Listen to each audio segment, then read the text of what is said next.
In the world of fashion, there is a currency more stable than gold and more controversial than diamonds. Exotic leather, crocodile, python, ostrich has become the backbone of a billion-dollar industry built on rarity, status, and exclusivity. But true luxury begins in the mud, not the mall. It starts here. To prevent poaching, every legal skin carries a CITES tag. This is the passport that separates art from crime. Before it becomes a bag, it is a raw canvas. The master grader looks for perfection. One mosquito bite scar can ruin a $50,000 hide. The patterns are nature's fingerprints.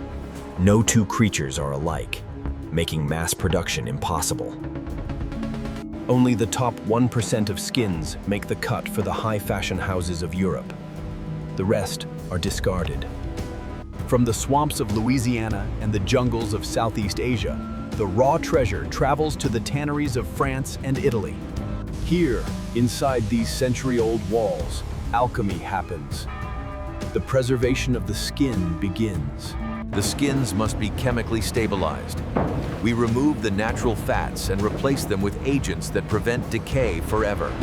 Exotic skins are notoriously difficult to dye. Their dense calcium armor fights the absorption of color.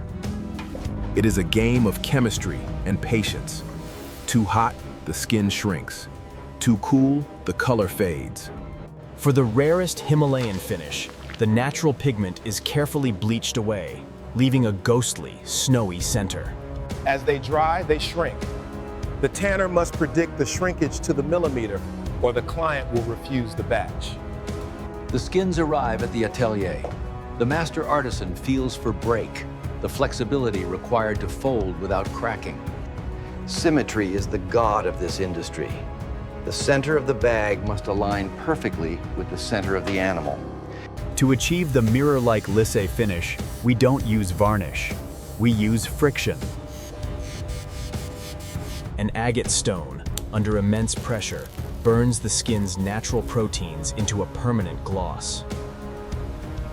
This technique cannot be faked. Synthetic leather melts under this heat. Only real skin responds this way. The material is ready. Now, the most risky phase begins. The cut. One wrong cut costs $10,000. The artisan must dodge natural scars while keeping the scale pattern symmetrical. Laser cutters are forbidden here. The tactile feedback of a handheld blade is the only way to navigate the calcified plates. He cuts between the scales, never through them. This preserves the structural integrity of the armor. While the exterior is armor, the interior is soft goat skin, designed to cradle the owner's secrets. Pattern matching. The scales from the flap must flow seamlessly into the body, creating the illusion of a single piece. Exotic skin is thick and unruly. We skive the edges to the width of a fingernail to allow for elegant folding.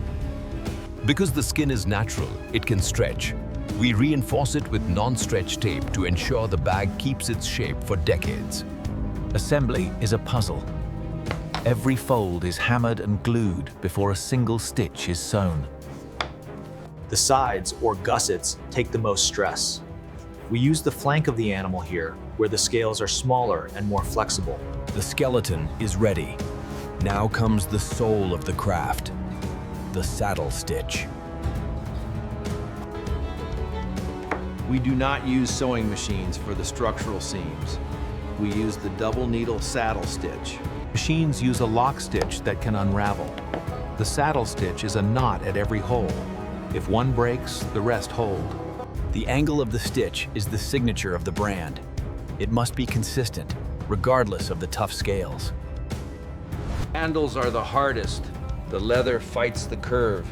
It takes 4 hours to stitch a single handle. To seal the raw edges, we apply liquid paint. Not once, but 7 times. Paint, dry, sand. Paint, dry. This obsessive cycle creates an edge that feels like smooth plastic but is purely organic. The fillet loose adds a heated line near the stitch.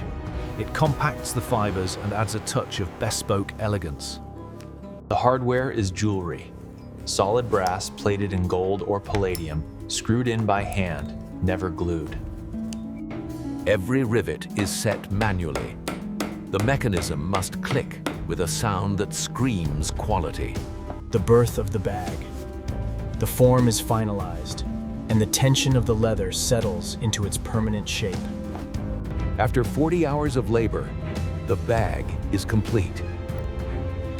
But the journey isn't over. A single loose stitch, a microscopic scratch on the hardware, and it will be destroyed.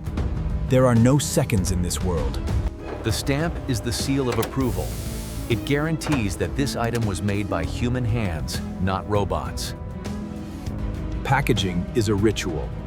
The unboxing experience must be as luxurious as the product itself. Why does it cost as much as a car?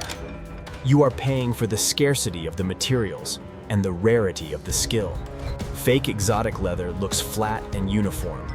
Real leather has depth, pores, and imperfections that tell a story. For the client, it is an investment.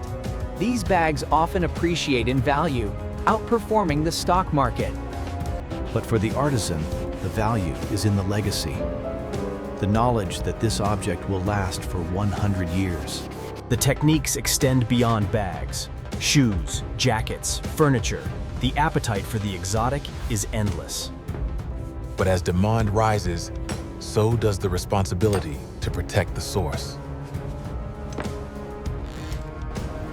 Illegal poaching threatens these species.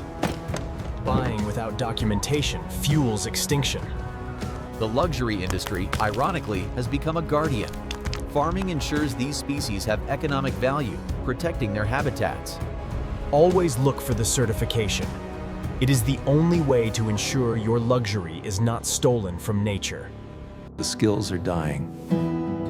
We teach the next generation to respect the material and the animal it came from. This is not just a bag.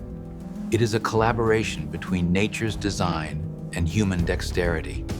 When you buy quality, you buy less, and you buy better.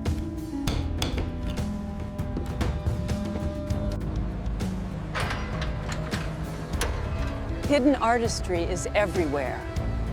You just have to know where to look. Respect the origin. Treasure the result. Subscribe to uncover more secrets of the manufacturing world.